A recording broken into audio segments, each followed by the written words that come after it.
Ele disse: não foi vós que me escolheste, fui eu que escolhi a vós. Não foi vós que me escolheste a mim, foi eu que escolhi a vós outros, para que vades e deis fruto, e o vosso fruto permaneça. Foi Ele que te escolheu. Foi Ele que te escolheu. Do jeito que você é, Ele te escolheu. Então Ele coloca você em um processo de purificação, de transformação, de cura, num processo de vida. Pai, que a Tua palavra venha se manifestar como vida, como aquela água que Elias lançou 3 vezes sobre o altar. Assim vem Tua palavra sobre nós. E nós oramos em nome de Jesus. Amém, povo de Deus. Pode tomar os seus assentos. Quem não estava na parte da manhã, eu sou o pastor Davi Gruber.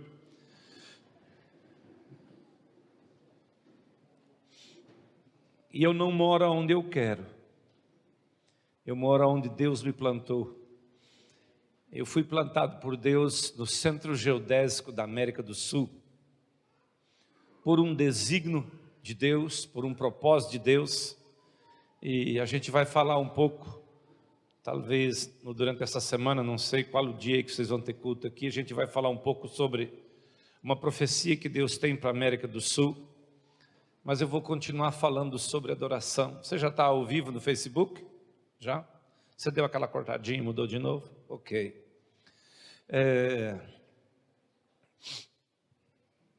Eu quero falar um pouco de uma profecia, mas antes de falar de uma profecia, eu queria falar de um nome, do nome Davi. O que significa, Paulo, Davi para você? Esse Davi da Bíblia? Não esse, o outro.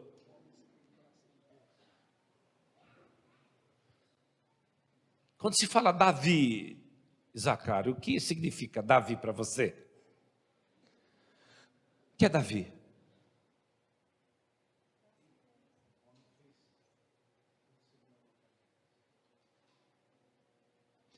Davi para mim significa ninguém igual a ele na área da adoração. Para você ter uma ideia, o nome de Davi está muito mais vezes na Bíblia do que o de Jesus. Antes de ter o nome de Jesus, está dizendo Jesus, filho de Davi. Começa, antes da história, o Novo Testamento, no primeiro versículo está o nome de Davi. No último capítulo da Bíblia, versículo 16, Jesus diz: eu sou Jesus, a raiz e a geração de Davi. O que esse homem fez? O cego, muitas pessoas gritavam por Jesus, mas o cego de Jericó, ele ouviu falar: quem é esse camarada? Ele disse: Jesus, filho de Davi. Ele gritou uma vez, cala, o povo mandou calar, e ele continuou gritando: Jesus, filho de Davi. Uma multidão grande. Jesus parou e falou assim: vai buscar esse homem, ele sabe quem sou eu. Teve cego que deu suador em Jesus, teve cego que Jesus tirou fora da cidade, passou saliva nos olhos, orou várias vezes para ele enxergar. E ele falou: o que você quer? Ele falou assim: eu quero ver. Ele falou assim: vê. Dos poucos homens que Jesus não mandou ir para casa testemunhar, deixou ele seguir Jesus. Porque uma das coisas de você saber quem é um líder é você saber quem é um líder para você seguir ele. Ele sabia quem era Jesus, sem nunca ter ouvido de Jesus. Ele tinha uma revelação a respeito de Jesus, aquele homem. Por isso que ele chamou ele pelo nome certo. Eu queria que você abrisse a tua Bíblia em 1 Crônicas capítulo 16. Eu vou estar falando da restauração do tabernáculo de Davi. E o que é isso? O que isso tem a ver 1 Crônicas, capítulo 16. Algumas coisas que Davi fez, que nós precisamos entender.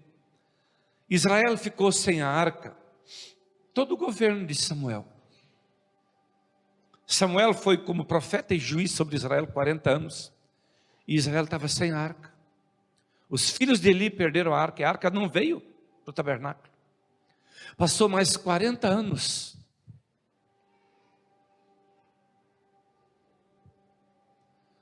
Do governo de Saul, e Israel ficou sem a arca, que é uma figura da glória, da presença. E você vai ver Davi jejuando e orando e dizendo assim: Senhor, como eu vou trazer a arca para mim? E ele foi buscar a arca, ele mandou fazer um carro novo, pegou bois e carregou a arca no carro. Os bois tropeçaram, e um homem de zelo, de cuidado, viu que a arca estava resbalando do carro e levou a mão na arca e foi fulminado. Davi deixa a arca na casa de Obed-edom e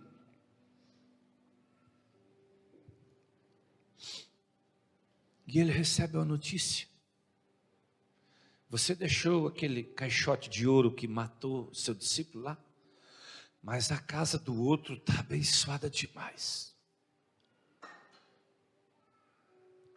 No Salmo 32 diz que Davi fez um propósito com Deus. Ele disse: eu não vou para minha casa, eu não subo no meu leito, eu não dou descanso para os meus olhos, eu não durmo, até eu trazer a arca.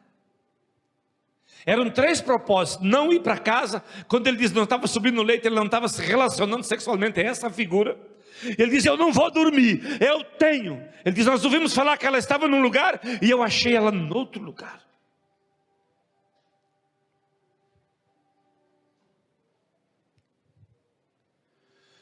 E então ele vai pela segunda vez buscar a arca. E agora eles trazem a arca nos ombros, não mais no jeito do homem, mas no jeito de Deus, porque o jeito do homem é a força do homem, a manipulação. Boi fala de força humana. E agora ele traz a arca nos ombros e vem sacrificando, cantando, adorando. E olha o que ele fez. O tabernáculo ficava em Siló, 15, 20 quilômetros por aí, longe de Jerusalém. Sabe o que ele fez? Ele montou uma grande tenda em Jerusalém, num lugar alto, como que uma barraca de um circo, e levou a arca para lá. Não tinha cortina, não tinha nada. Se você olhar os salmos, Davi sempre falou dos gentios, das nações, dos povos, das famílias da terra. Davi não apontava para Israel, Davi apontava para a igreja. Quando Jesus fala de uma geração, ele diz: eu venho daquela geração, eu venho trazer para vocês a conexão da adoração, eu venho gerar vocês em mim para adoração. Nós temos a geração de Davi. Jesus disse: eu sou a geração de Davi. E então Davi entra em Jerusalém com a arca e estabelece, no capítulo 16 de 1 Crônicas, diz assim: introduziram, pois, a arca de Deus e puseram no meio da tenda que Davi lhe armara, e lhe trouxeram holocaustos, ofertas pacíficas.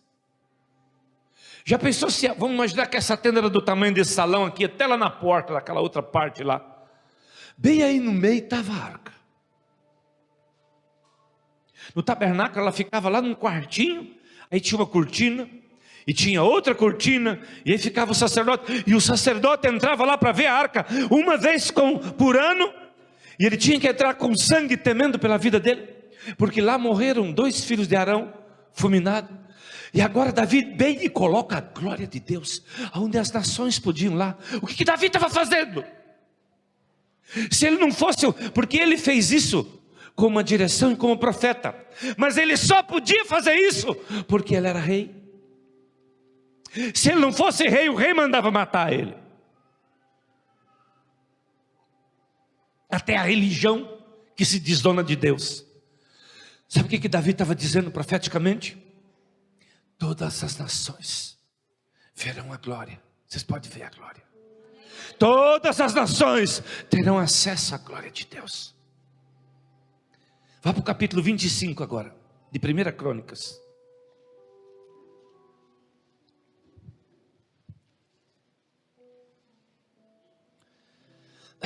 Davi, juntamente com os chefes do serviço, separou para o ministério. Pode botar um pouquinho mais luz aqui para mim?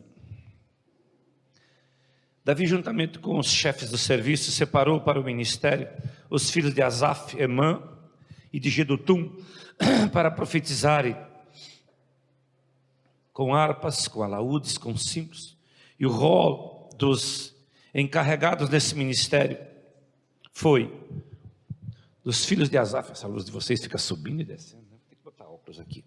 Os filhos de Asaf, Zacur, José, Netatias, Azarela, filho de Asaf, sob a direção deste, que exercia seu ministério debaixo das ordens do rei. Quando a família de Jedutum e os filhos de Gedalias, Zerias, Jesaías, Asabias, Matatias, 6, sob a direção de Jedutum, seu pai, que profetizava com harpas, com ações de graça e louvores ao Senhor.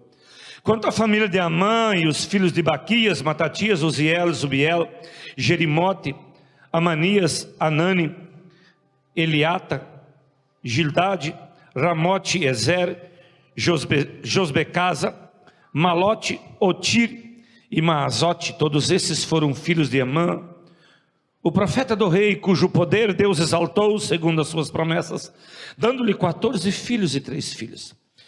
Todos esses estavam sob a direção, respectivamente, de seus pais, para o canto da casa do Senhor, com símbolos, alaúdes, harpas. Para o ministério da casa, estando Asaf, Jedutum e Emã, debaixo das ordens do rei. O número deles, juntamente com os seus irmãos, instruídos no canto do Senhor, todos eles mestres, era de 288. E lançaram sorte, designaram deveres, tanto do pequeno como do grande, tanto do mestre como do discípulo. E a primeira sorte caiu para a família de Asaf, e saiu a José, e a segunda a Geldaia, com seus irmãos, seus filhos, e eram 12. Aqui, lá onde ficava a arca, naquela tenda, Davi separou 288 mestres. Tinha 3 famílias, Asaf, Jedutum e Emã. Asaf com 6 da sua casa, Jedutum com 6 e Emã com 14 filhos. E então eles separaram 280 pessoas instruídas no canto e na música, e fizeram 24 equipes que cantavam diante da arca. Você se pergunta assim, por que Davi nunca perdeu uma guerra? O que foi que Deus fala tanto desse homem? Hoje eu não vou entrar nos juramentos, mas você vai ver repetidos os juramentos de Deus. Deus na Bíblia fez um juramento para Abraão, outro juramento no deserto que ia destruir aquele povo. Mas para homens, ele jurou só para 2 homens. Ele jurou para Abraão e ele jurou para Davi. E com esses 2 homens Deus falou de descendência e propósito. Esse homem, que o nome dele está praticamente 1200 vezes na Bíblia, ele conseguiu trazer Deus para a terra. Por isso que ele diz que Deus habita no meio dos... O Espírito dele vem para cá. Todo o tempo de Davi, da descendência de Davi, procederam 20 reis. Reis de sangue de Davi. Apenas 5 são chamados de filhos de Davi. Uma coisa é ser descendência de Davi, outra coisa é ser casa de Davi. Porque tem profecia na Bíblia que é para Davi, outra é para a casa de Davi, e outra é para os filhos de Davi, e outra é para a descendência de Davi. A descendência de Davi somos nós. Davi sempre apontou para a igreja. Ele pega a arca e, em vez de levar lá para o tabernáculo, ele cria uma outra coisa. A arca ficou debaixo daquela tenda, sabe até quando? Até Salomão terminar o templo. Todo esse tempo, ninguém resistiu a Israel em nada, em nada. O único problema que Davi teve na vida dele, sabe com quem que foi? Com ele mesmo, em uma fraqueza da sua carne. Vai comigo para o livro de Amós, capítulo 9.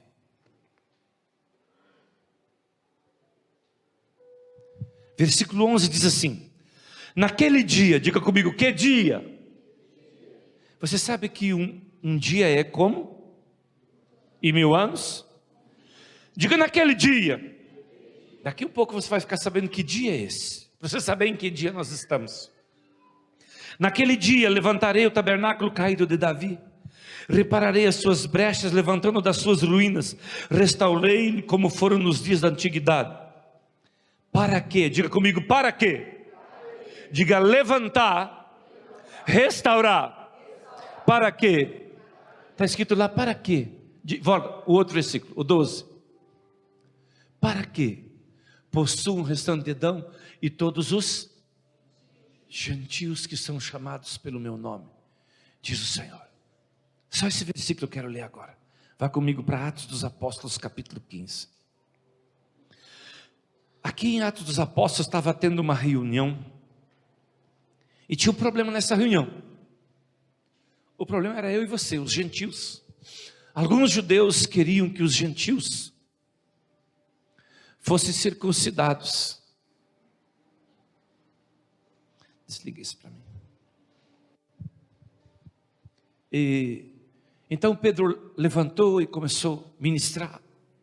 Depois Paulo e Barnabé mostraram o quanto que Deus tinha feito no meio dos gentios.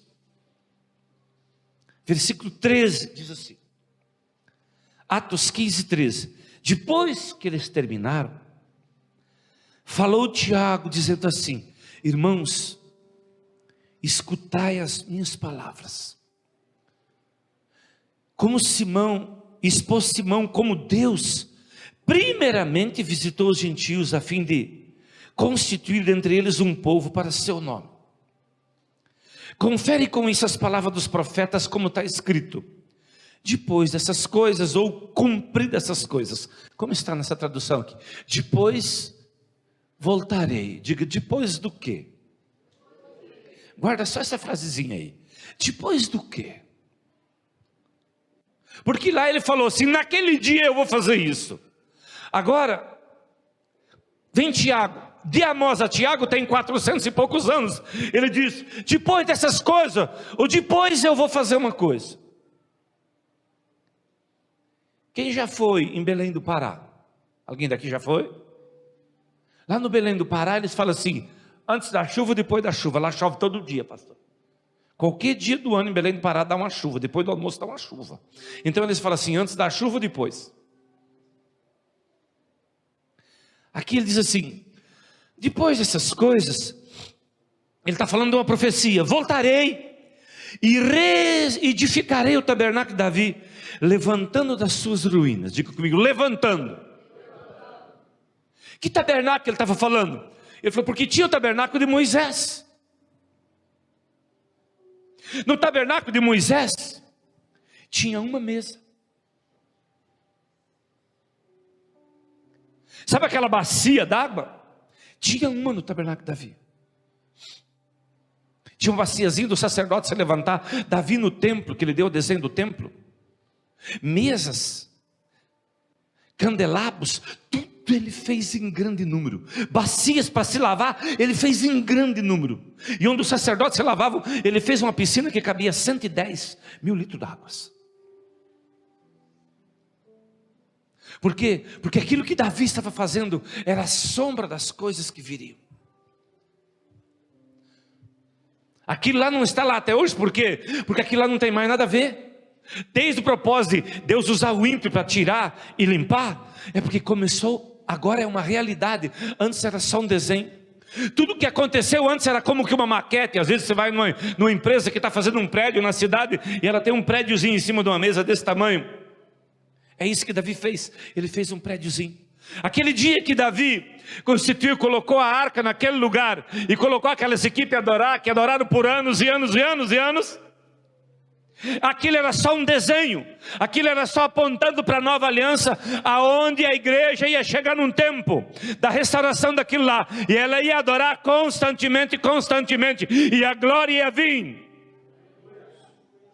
Agora vai para o versículo 17. Diga comigo, restaurar. Para quê, pastor? Para que o restante dos homens busque o Senhor. Para quê? O restante dos homens busca o Senhor, e todos os gentios sobre os quais o meu nome tem sido invocado, diz o Senhor que faz essas coisas. Em 2016 eu fui falar com umas pessoas, e eu contei para o Mike Shea, quem já ouviu falar, Casa de Davi, Mike Shea, é o Ministério da Adoração. Quando eu fui falar sobre o que Deus estava fazendo e tinha me colocado para fazer, ele começou a chorar e dizer que era Deus tinha que botar ele para fazer aquilo. E eu disse para ele, eu estive no Vaticano fazendo um ato profético de desligamento da alma da nossa nação do Vaticano. Vou só até aqui. E então ele me disse, eu estive na Coreia do Norte com uma equipe de americanos, canadenses e ingleses, só profetas e apóstolos, uns homens e algumas mulheres, dentro de um ônibus. Você sabe que os americanos, eles acham que eles vão salvar o mundo na guerra, vão salvar o mundo com o evangelho, eles acham tudo. Então uma coreana, uma profeta coreana, começou a profetizar na língua dos coreanos, falando para os americanos que estavam no ônibus. Daquela turma, ele estava no Brasil, já morando há 20 anos no Brasil, mas ele não sabia, ninguém ali sabia que tinha um americano. E a profeta começou a dizer, eu quero falar para vocês da América, os ingleses. Deus dizia, eu já usei muito vocês, mas o último povo que eu vou usar é o povo de língua hispana da América do Sul, e um povo que tem no meio deles, que é um povo de língua portuguesa, o Brasil.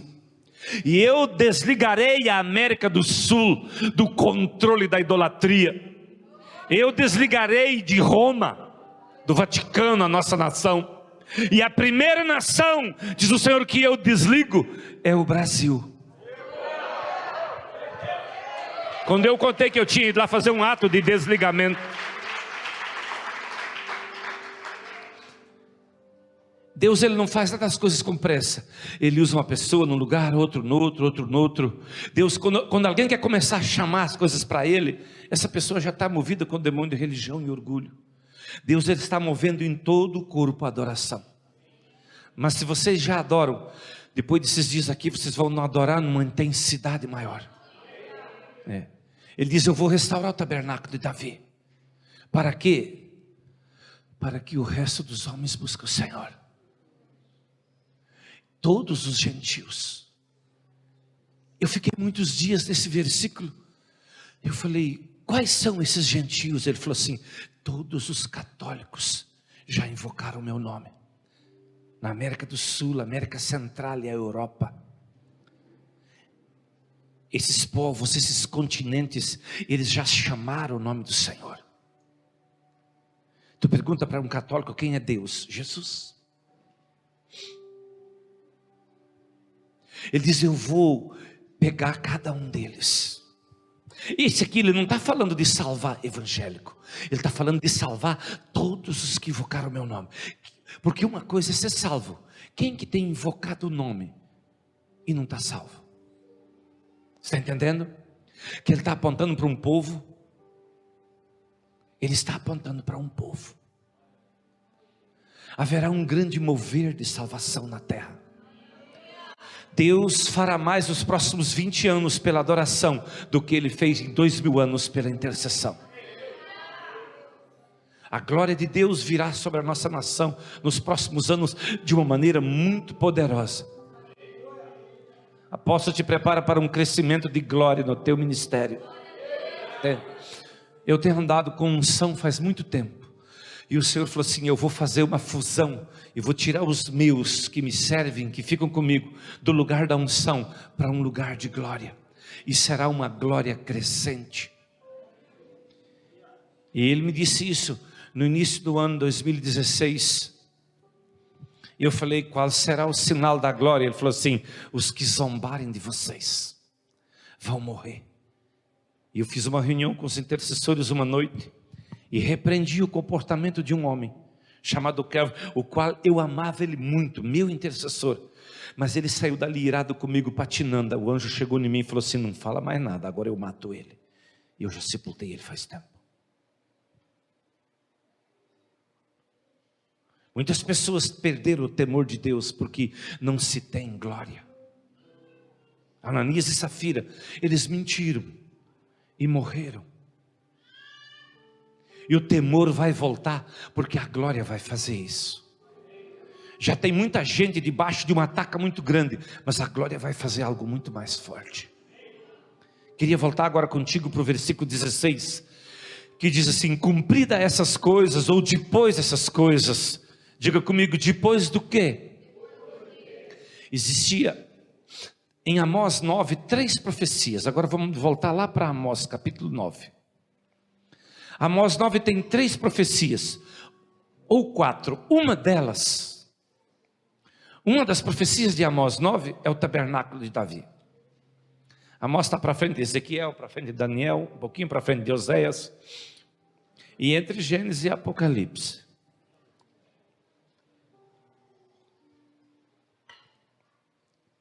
Eu vou ler primeiro Amós 9, do 1 ao 10, tá? Para você entender essa profecia, e essa profecia ela já se cumpriu. Talvez quando eu leia você já entenda que essa profecia já se cumpriu. Essa profecia se cumpriu no século passado. Quem cumpriu essa profecia, quem liderou? Um homem chamado Adolf Hitler, que não era alemão,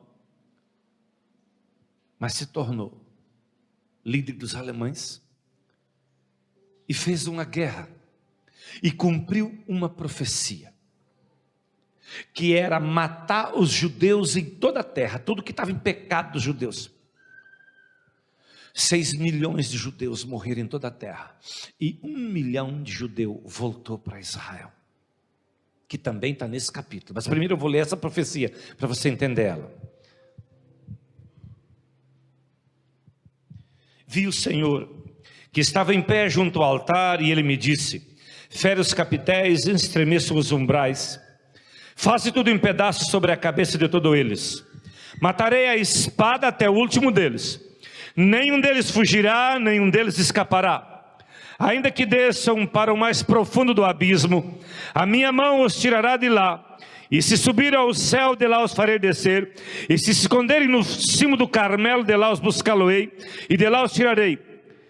Se de meus olhos se ocultarem no fundo do mar, de lá darei ordem à serpente, e ela os morderá. Se forem para o cativeiro, olha aqui, se forem para o cativeiro diante de seus inimigos, ali darei ordem à espada, e ela os matará. Porei os olhos sobre eles para o mal e não para o bem, porque o Senhor dos exércitos é que toca a terra, e ela se derrete, e todos os que habitam nela se enlutarão. Ela subirá toda como o Nilo, e abaixará como o rio do Egito. Deus é o que edifica suas câmaras no céu, e a sua abóbada fundou sobre a terra. É o que chama as águas do mar e as derrama sobre a terra. Senhor é o seu nome. Vós sois para mim filhos de Israel, como os filhos da Etiópia, diz o Senhor. Não fiz eu subir Israel da terra do Egito, e de Caftor os filisteus, e de Quiro os sírios? Eis que os olhos do Senhor Deus estão contra esse reino pecador, e eu destruirei de sobre a face da terra, mas não destruirei de toda a casa de Israel, diz o Senhor, a casa de Jacó, diz o Senhor. Eis que eu darei ordem, sacudirei a casa de Israel entre todas as nações, assim como sacode o trigo no crivo, sem que caia na terra um só grão. Veja quem ele matar: todos os pecadores do meu povo morrerão à espada, os quais dizem: o mal não nos alcançará, nem nos encontrará. Essa profecia aqui, ela está cumprida, ela já cumpriu. Deus sacudiu os judeus em todas as nações da terra. Nós falamos muito dos alemães. Os alemães encheram navios e mandaram para os Estados Unidos de judeus, e os Estados Unidos não recebeu. Os alemães encheram navios e mandaram para Portugal e mandaram para a Inglaterra, e eles não receberam os judeus, e os navios voltaram para a Alemanha, e esses judeus foram mortos. E o governo brasileiro entregou judeus para ser morto pelos alemães.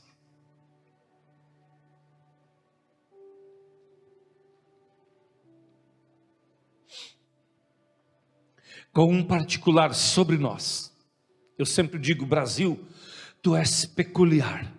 No ano de 1948, havia uma batalha e Israel buscava o seu direito de nação na ONU.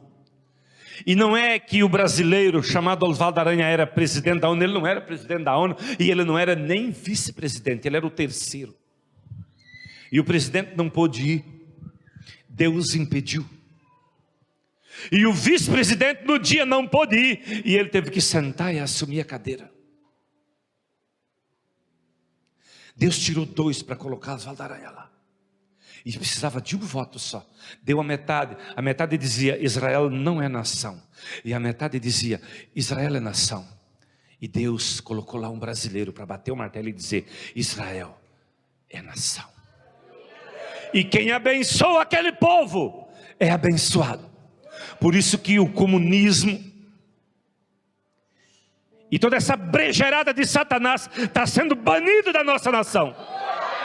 E será banido da América do Sul. Tudo será banido. Chegará um tempo que isso é passado. E a glória de Deus será derramada nessa nação. E na América do Sul. Te prepara para um tempo de prosperidade, para um tempo de comunhão, para um tempo de graça, para um tempo de mover de salvação que Deus vai fazer. Diga comigo: essa profecia já se cumpriu. Aí ele diz: naquele dia. Ele não está se referindo a um dia de 24 horas. Ele está se referindo. Oséias diz, falando de 3 anos, no primeiro dia, ele nos quebrou. No segundo dia, ele nos fortaleceu. O primeiro século, a igreja foi toda destraçada por leões, por reis. O Coliseu está lá até hoje para você ver. Quando for para a Europa, vai na Itália ver as catacumbas de Roma, apóstolo. Que ele é muito forte, onde a igreja se encurralou debaixo da terra. A igreja verdadeira. Ele diz: no primeiro ano ele nos despedaçou, no segundo ano ele nos fortaleceu. A igreja começou a receber revelação e começou a ser sacada de um sistema podre que o governo dominava sobre ela, através de Martim Lutero, de um alemão.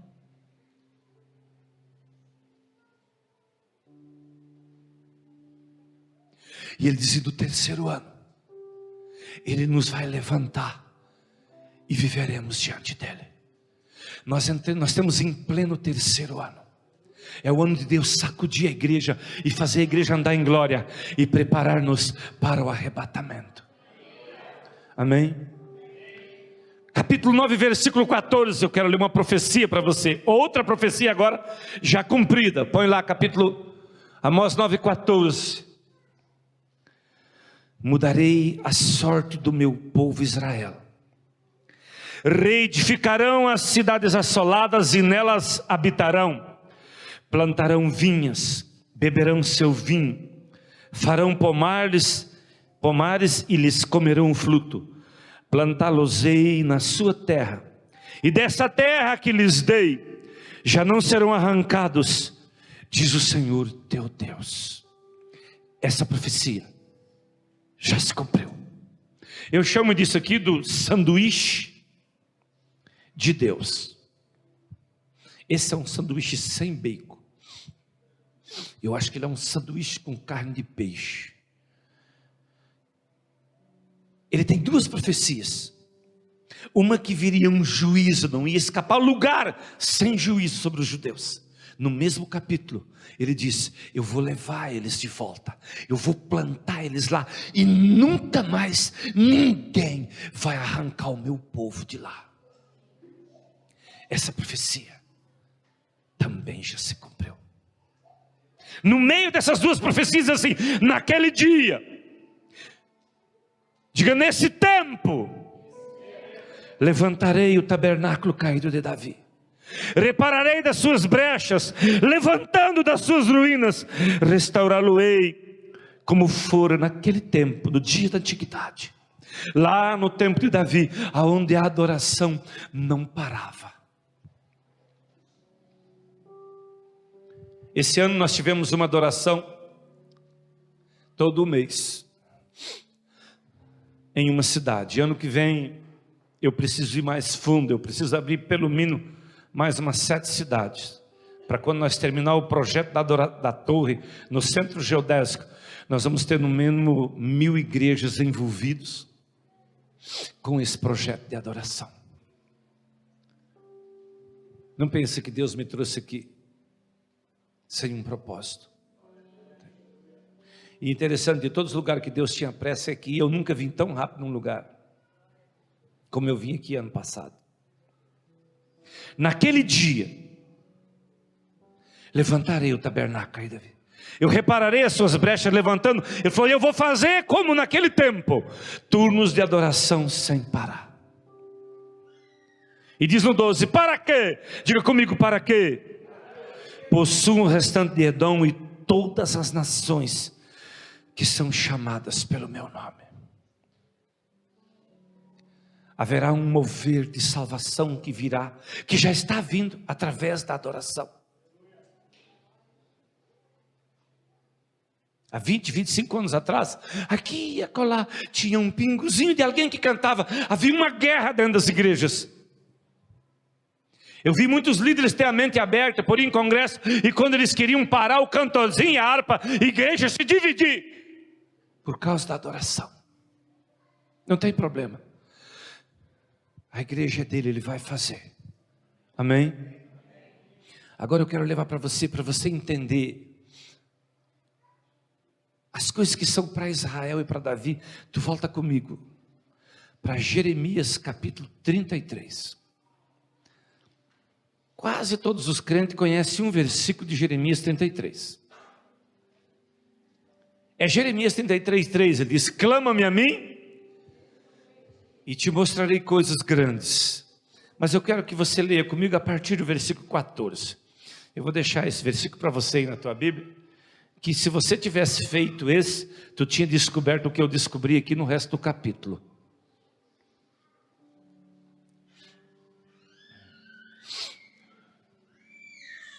Deixa eu ler um versículo para você entender de profecia. O versículo 2 diz assim, assim diz o Senhor que faz essas coisas, o Senhor que forma para estabelecer, o Senhor é o seu nome. Quando ele está dizendo, me chama, me clama, e eu falo contigo e te dou revelação, ele não está falando que vai te dar um negócio que está perdido. Quando ele diz, te mostrarei coisas grandes e firmes, ele diz, oh, eu sou o Senhor, que trabalho pelo propósito, clama-me a mim, e te responder-te-ei, e te revelarei coisas grandes que eu tenho para você. Você vai ver alguns lugares dizendo, é assim diz o Senhor, eu sou o Deus que meço os céus a palmo, e a terra é o tapete dos meus pés. Olha debaixo de uma palavra dessa o que tem ali. Quando ele estava dizendo, é como ele está dizendo assim, ele está se apresentando. Eu vejo que tem pastor que dão meia hora para ele pregar, ele gasta 25 minutos para se apresentar, e fica falando mais dele, não fala de Jesus. Eu dou umas pancadas nessas religiosos, isso é tudo demônio de orgulho. Tu não inventa de fazer isso perto de mim não, viu? E nem longe, que eu fico te vendo pelo Facebook, tu sabe, né? Você acha que eu escuto suas pregações? Pergunta para quem conta ali, se não aparece meu nome ali que eu estou vendo ali, aparece ou não aparece? Domingo de manhã estou eu vendo o Diego Zacar. Quer saber se ele está crescendo, se não volta aqui mais não. Volta aqui para quê se não estiver crescendo? Versículo 14.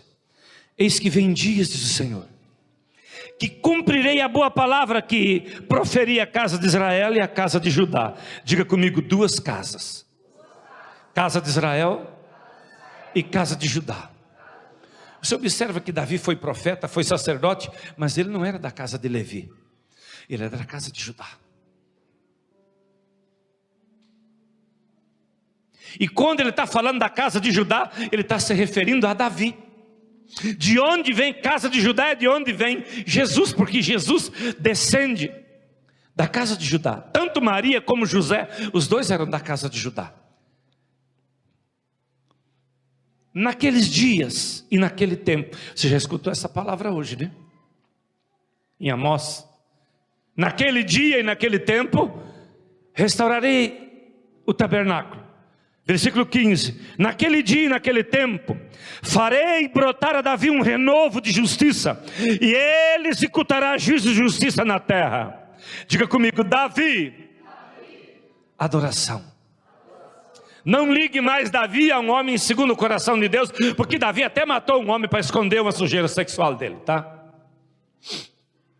Para você que é muito religioso e vive pela sua justiça, Davi, no tempo da lei, ele achou graça. Tem gente que está na graça e a lei está matando ele. Ele não era tão bonzinho assim. Ele tinha um negócio dele com Deus, de querer saber a vontade de Deus. Por isso, a primeira vez que Jesus falou de oração, ele disse: venha a nós o teu reino e revela a nós a sua vontade. Ele diz: farei naquele dia e naquele tempo, farei brotar um renovo. Diga: eu sou o renovo. Nós somos o renovo de Davi. Naquele dia e naquele tempo, farei brotar a Davi um renovo de justiça. Ele executará juízo e justiça na terra. Observa que Davi não fala para Israel, né? Mas aqui você vai entender por que Deus deu profecias para Davi, tanto para Israel como para nós.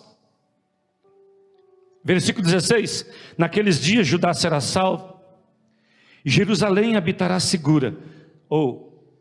Sabe onde é que é o lugar mais seguro do mundo? Hoje, Jerusalém. Se Jesus deixasse eu morar, eu ia para lá. O nosso futuro presidente vai colocar a embaixada lá. No livro de Zacarias diz assim: esta será a praga de juízo que o Senhor usará contra as nações que se levantarem contra Jerusalém naquele dia.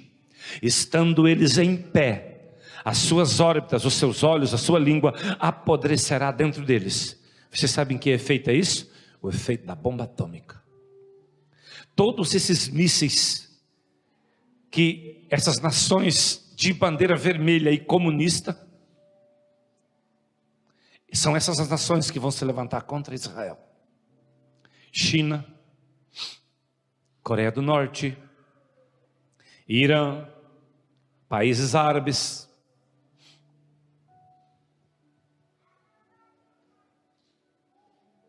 Rússia, todo esse povo. Por isso que eu não consigo crer que quem está do lado desse povo aqui no Brasil é de Deus. Tenta me convencer. Precisa passar 7 clínicas e ser cheio do Espírito Santo e entrar na prosperidade, porque tem um demônio de miséria terrível nesse povo. Naquele dia Judá será salva, Jerusalém baterá seguro. Ela será chamada Senhor, justiça nossa. Agora eu vou te dar uma profecia para Israel. Entenda que a primeira profecia aqui não é para Davi. É para Davi referente a Israel. Diz assim: assim diz o Senhor, versículo 17: nunca faltará a Davi homem que se assente no trono da casa de... nem sacerdote levita faltará homem diante de mim, para que ofereça holocausto, queime oferta de manjar e faça sacrifício todos os dias. Diga comigo, essas profecias para Israel. Agora terminou as profecias para Israel. Lembra que ele falou: tem 2 casas? Ele falou: ó, eu vou abençoar. Nos juramentos que Deus faz a Davi, ele diz: se teus filhos forem assim, eles vão se dar bem, se não for, vão ser castigados. Agora, a respeito de Davi, ele diz: eu vou fazer algo contigo. Nas coisas que Deus diz a Davi, Deus faz juramento e ele põe a palavra dele em jogo. Para Israel, os filhos de Davi teriam que andar corretamente para ter a bênção. Para aquilo que Deus vai fazer através da igreja, pela adoração, que foi profetizada para Davi. Observa que Jeremias profetizou 600 anos depois de Davi. 19, veio outra vez a palavra do Senhor a Jeremias dizendo: assim diz o Senhor, se puderes invalidar a minha aliança com o dia e a minha aliança com a noite, de tal modo que não haja nem dia nem noite a seu tempo, poder-se-á também invalidar a minha aliança com Davi meu servo, para que não tenha filho que reine no seu trono, como também os levitas sacerdotes meus ministros. Só um pouquinho, eu tenho que ir lá para Lucas para depois voltar aqui, tá?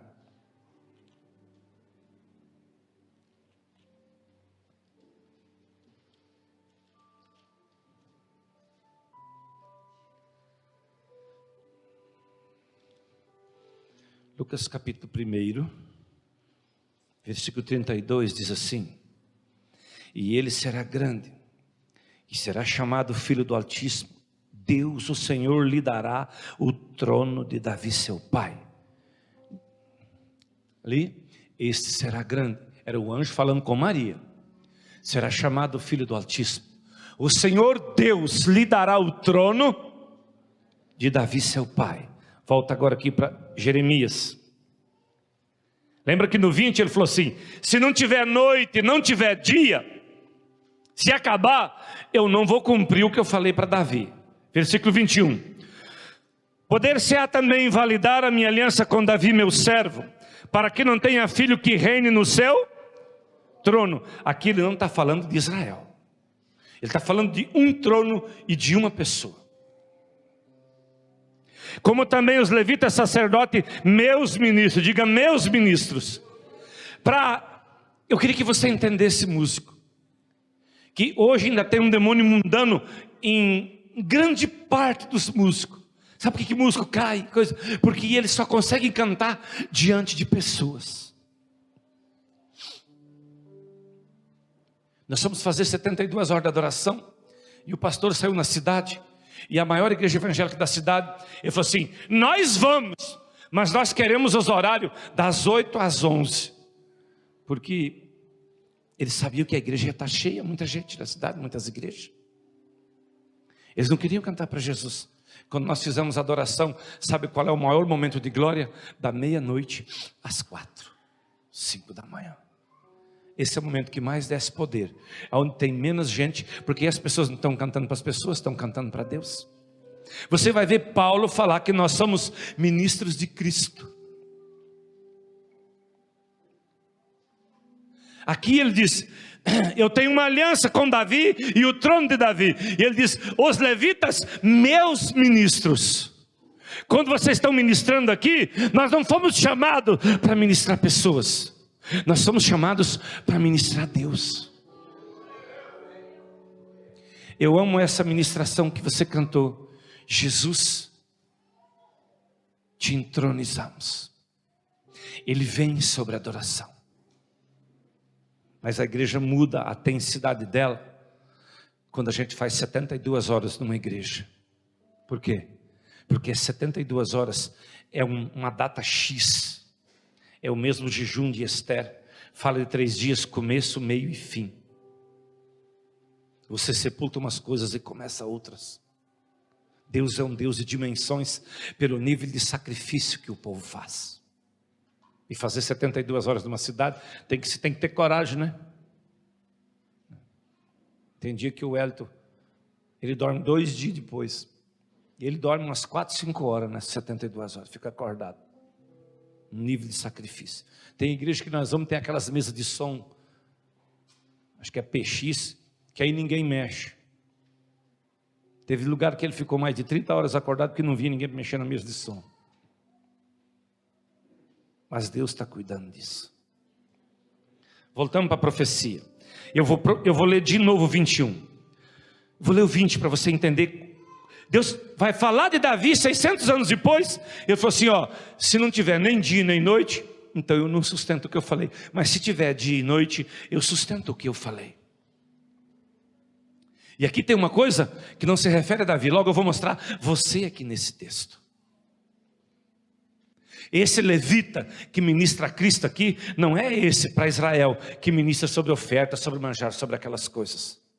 Ele diz aqui no 20, assim diz o Senhor: se puderem validar a minha aliança com o dia, a minha aliança com a noite, de modo que não haja nem dia nem noite, pode também invalidar a minha aliança com Davi meu servo, para que não tenha filho que reine e sente no seu trono, como também com os levitas, sacerdotes, meus ministros. Diga, ministros de Deus.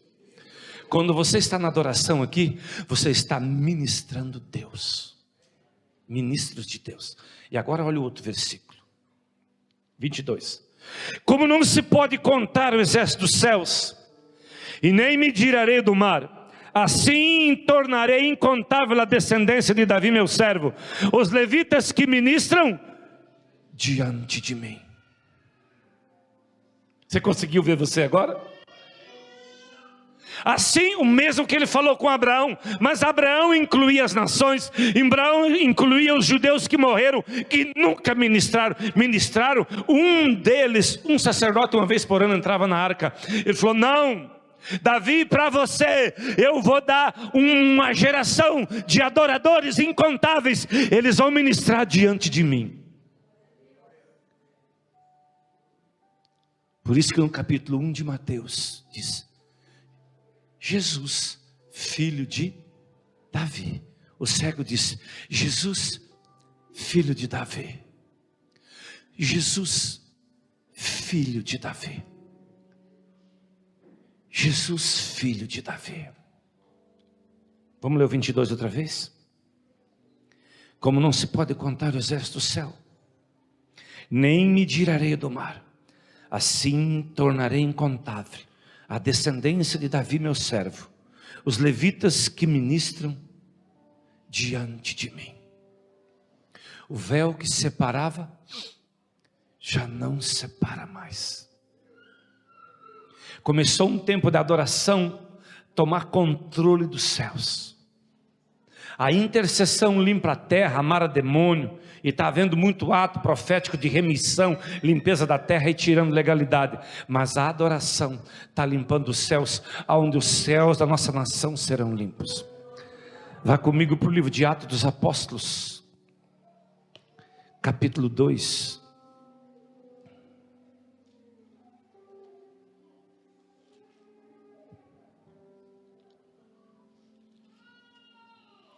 Versículo 29. Irmãos, seja-me permitir vos dizer claramente a respeito do patriarca Davi. Ele morreu, foi sepultado, e o seu túmulo permanece entre nós até hoje. Sendo, pois, profeta, e sabendo que Deus lhe havia jurado que um dos seus descendentes se assentaria no seu trono. Quando Pedro abriu a boca, ele falou de Davi. Vai para Atos capítulo 13, que lá era Tiago, onde é que está lá, né? Atos capítulo 13.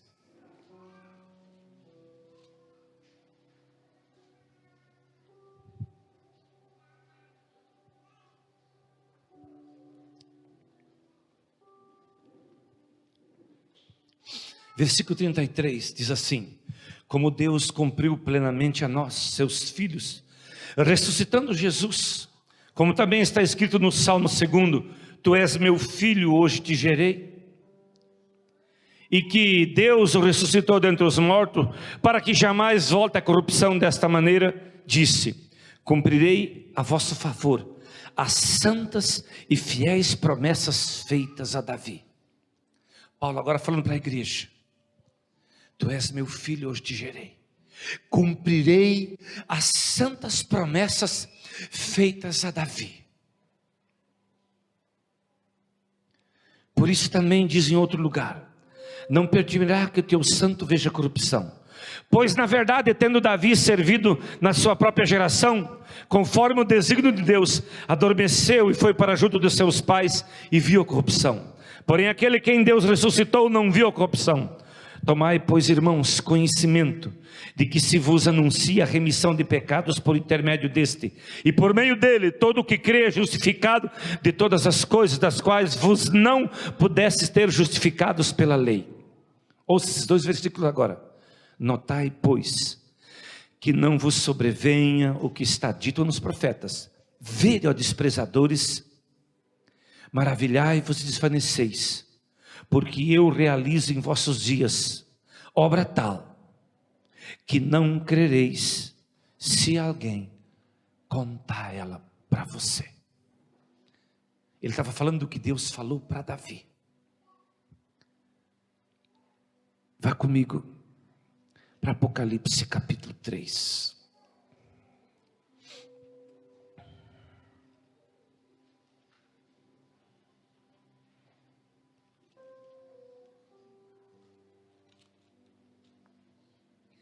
Versículo 7 diz: ao anjo da igreja em Filadélfia escreve: essas coisas diz o santo e o verdadeiro, aquele que tem a chave de Davi, que abre e ninguém fecha, e que fecha e ninguém abre. Você sabe agora qual é a chave de Davi? A adoração. Diga comigo: a chave de Davi, que abre e ninguém fecha, e que fecha e que ninguém abre, é a adoração. Essa igreja agora, Deus começa a estabelecer Filadélfia. Se você olhar todas as igrejas, uma igreja que Deus fala de provações fortes. Das 7 igrejas, ela era uma igreja diferenciada.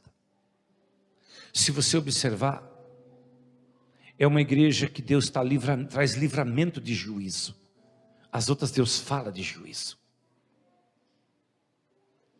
E Deus está levantando essa igreja e entregando para a igreja a chave de Davi, através da restauração de uma adoração contínua em toda a terra. Já existe uma certa adoração, porque por causa do fuso horário, então sempre tem culto em algum lugar. Mas Deus me deu uma palavra, que terá adoração de contínuo nessa nação, interrupto nessa nação. Disso eu vou estar falando na próxima palavra. Já estou encerrando, vou para Apocalipse, para o último capítulo de Apocalipse.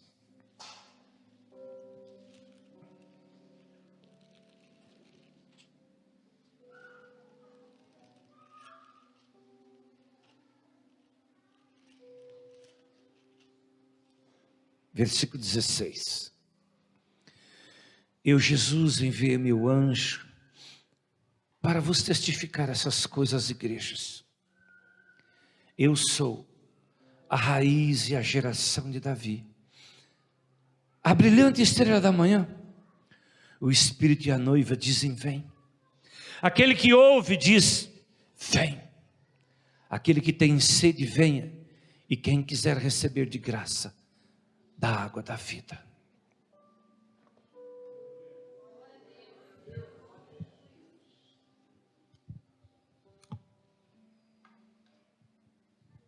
Eu vou fazer uma pergunta. E eu queria te fazer um convite antes, para você não mentir. Não mentir. Quem de vocês esse ano, você já orou para Jesus vir? Levanta a mão bem alta assim. Bem alta, fica com a mão levantada.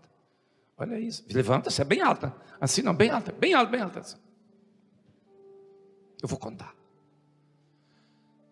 6, 7, 8, 9, 10, 11, 12, 13, 14, 15, 16, 17, 18. Custou umas 20 pessoas. Viu? 10% dessa igreja quer que Jesus venha. Agora eu vou mudar. Tu não precisa ser falso com você mesmo. Quando Jesus vem, vai ter muita mulher grávida, vai ter criancinha dormindo, sabe? Mas você quer que Jesus venha esse mês? Não precisa dizer se você não quer. Eu sei que você vai querer. Porque Ele está transformando uma igreja em noiva. Mas não seja falso, porque uns querem casar, outros querem ter filho, Outros querem ter um carro, né? Eu sempre queria ter uma caminhoneta FCW4, então não adianta, agora eu já tenho. Então agora Jesus tem que vir, né?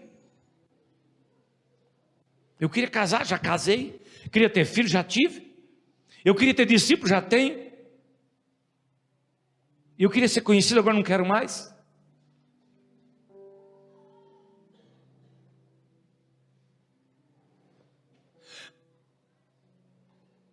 Só você, que você que quer que ele venha essa semana, porque você tem direito de não querer, porque se você quer, você está dizendo para ele vir. Você quer que ele venha? Faz assim, diga, eu quero que ele venha, só se você quer, não porque um outro vai dizer. Ó, deu quase a metade da tua igreja, melhorou bem, viu? Por que eu falei isso?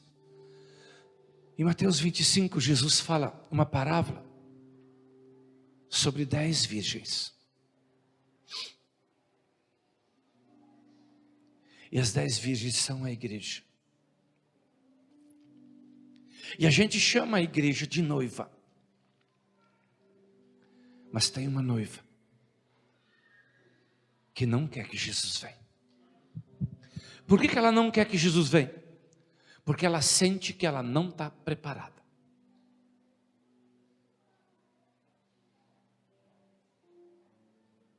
Sabe quando você sente que se Jesus vir, você não vai? Por isso que você quer que ele não venha. O Senhor me levou algumas quantas vezes no céu.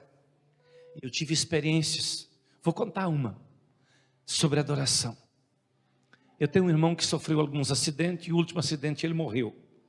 Morreu por quê? Morreu porque se obstinou contra o chamado e contra Deus. A última profecia que eu dei para ele, eu abracei ele e falei, estou me despedindo de você. Nunca mais você me vê. Um mês depois ele morreu. E eu não pedi para ser profeta, mas até com um irmão meu. Já aconteceu isso. De eu ir na casa dele e me despedir dele.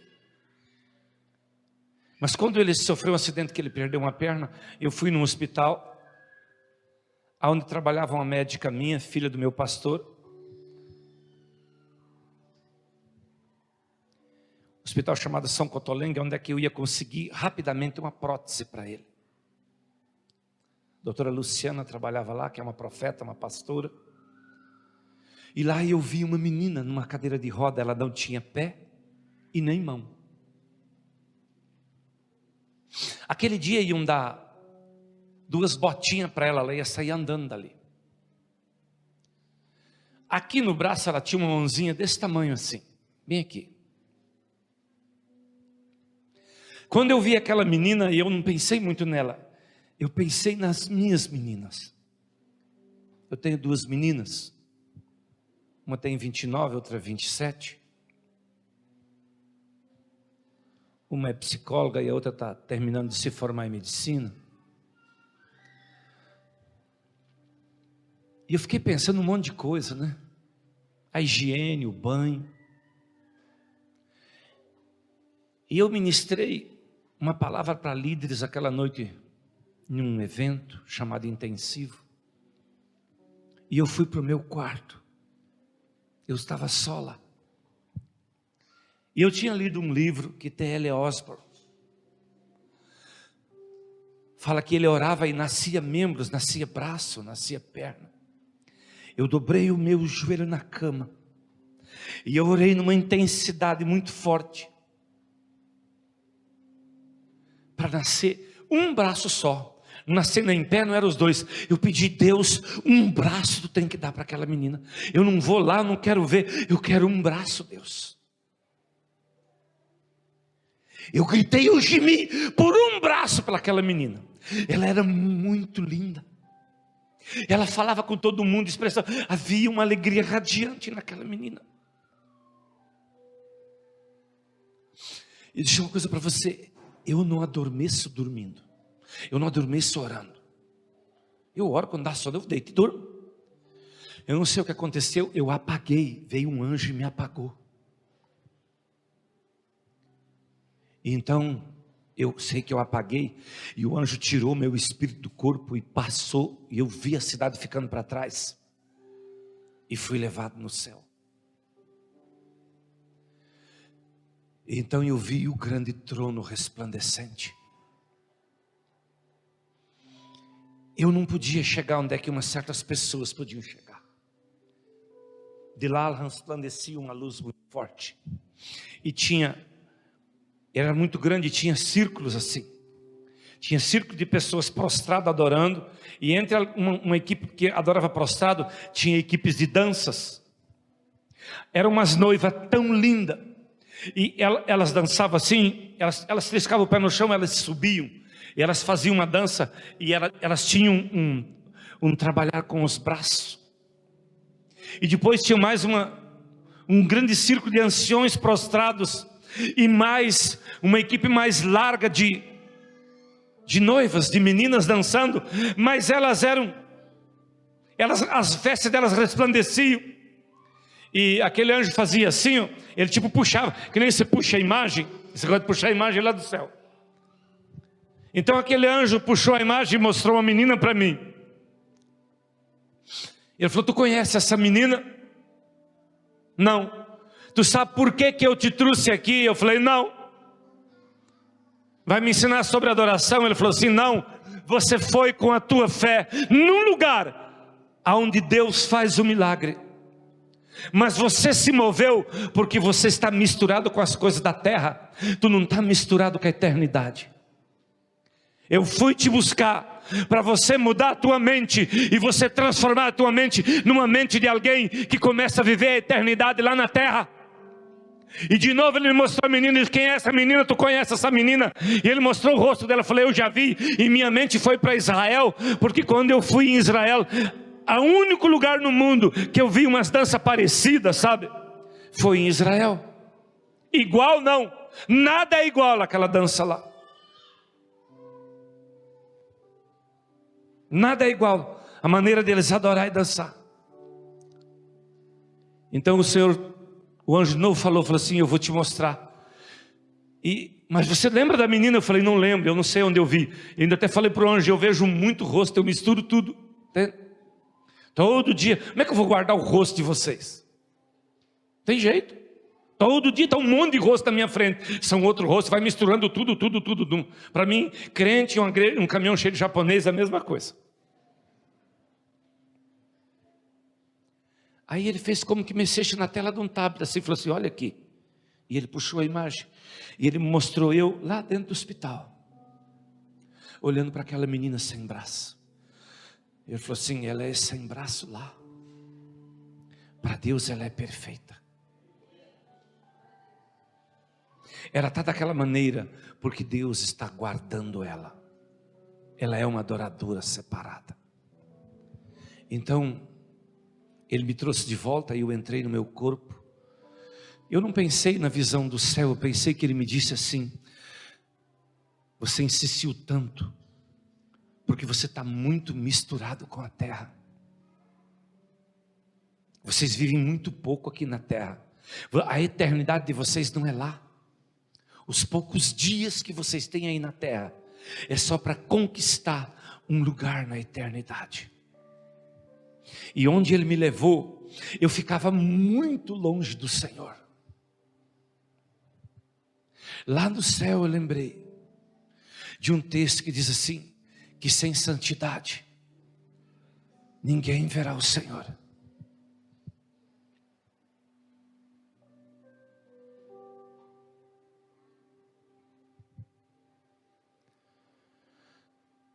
Você sabe qual é a igreja que é noiva que vai subir? Aquela que deseja que Ele venha. Você deseja que Ele venha? Quem roubou o seu desejo de que Ele venha? Tem dia que eu disse: Jesus, eu sei de tantas coisas que você tem me falado, que eu ainda não falei para ninguém que vai acontecer. De nações que eu tenho que ir. Mas quando Deus quer fazer uma coisa e não tem homem, Ele usou uma jumenta para falar com Balaão, né? Quando nós nos abrimos os olhos, quando nossos olhos são fechados, Ele abre de um animal para falar conosco. Então Ele não precisa de mim. E eu digo: Senhor, arruma uma jumenta para pregar nas igrejas, e eu vou. Me leva embora daqui. Eu quero ir para o céu. Eu tive muitas vezes lá que o Senhor me levou. Algumas eu falo só para pastores e pastoras, que tem a ver muito com o comportamento nosso de pastor e de pastora, de quem está à frente de pessoas. Curva a tua cabeça por um instante. Talvez você tinha que dizer: Espírito Santo, por que eu não quero que Ele venha?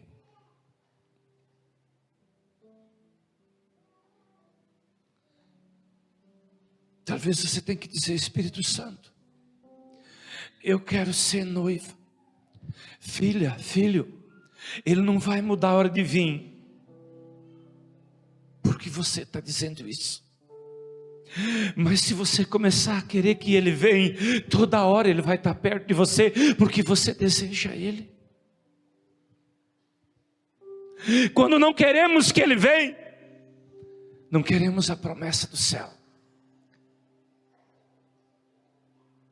Talvez você queria saber o que mais separa a noiva da igreja. É que a noiva diz: vem. Talvez é o primeiro dia que você tem que começar a dizer: Jesus, vem. Vem, ora vem, Maranata, vem. Que o poder da noiva comece a te consumir. Que você comece a agir como noiva de Cristo. Não deixa a tua mente te tomar essa promessa, porque isso nos leva a um lugar de noiva. Eu já vivi alguns tempos como pastor, quando eu me pegava num tempo que eu não estava desejando que Ele vinha. É um sinal de que eu não subia. Tem muita gente que não deseja que Ele venha. Perdoa-nos, Jesus. Às vezes não pedimos para o Senhor vir. Como o Senhor virá, se nós não te desejamos? Passaram-se 2000 anos. A igreja não quer que tu venha, Jesus, são tão poucos. Uns às vezes por vergonha levantam a mão, mas eles não querem que o Senhor venha. Jesus, me perdoa porque eu vivi tempos que eu não queria que o Senhor vinha, não. Vem me buscar, Jesus. Vem buscar a tua igreja, Jesus. Vem buscar a tua igreja. Jesus, tu disse que 5 noivas eram nécias, eram tolas. Elas não tinham óleo, não tinham azeite em suas lamparinas, o seu espírito estava vazio. Tem misericórdia da igreja, Jesus. Tem misericórdia desse que está ouvindo essa palavra. Tem misericórdia, Jesus. Por favor, Jesus, tem misericórdia. Tem misericórdia de nós, Jesus.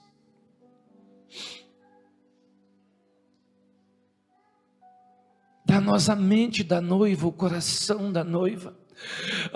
Dá-nos o anseio da noiva. Dá-nos o anseio da noiva. Pai, eu oro em nome de Jesus. Amém, povo de Deus. Pastor Zacário.